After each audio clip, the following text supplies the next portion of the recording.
il territorio è compatto. Siamo, non dico l'ultimo baluardo delle istituzioni per i cittadini, ma abbiamo dei doveri grossi e dobbiamo poi gestire e rendere conto ai cittadini, sebbene sia tutta una normativa di carattere regionale o nazionale. C'è stata questa modifica, questo disegno di legge che poi passerà, mi sembra, il 9 dicembre in giunta regionale, e quindi abbiamo avuto praticamente neanche un mese di tempo per andare a valutare quelle che sono le modifiche. Sicuramente in un caso del genere, dove mancano tutti i dati, mancano tutte le definizioni di dettaglio sul come ottenere i risultati, perché non vengono delineate le modalità per cui si arriverebbe al risultato di abbattere per esempio il discorso dei tempi di attesa nei pronti soccorsi, così come manca il dettaglio di quello che è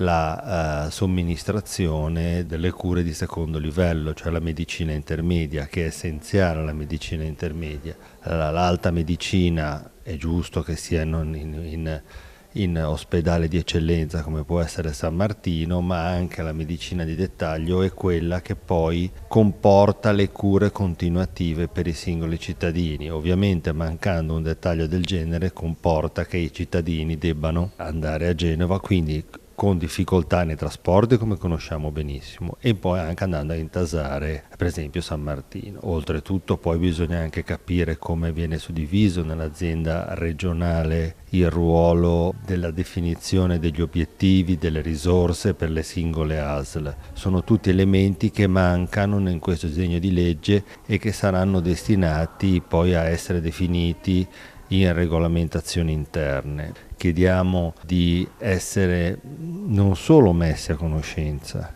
ma visto che rappresentiamo il territorio, di far parte di questo progetto e questo processo, perché va bene cambiare, va bene fare le modifiche, ma poi quello che conta e quello che vogliono i cittadini è semplicemente essere curati.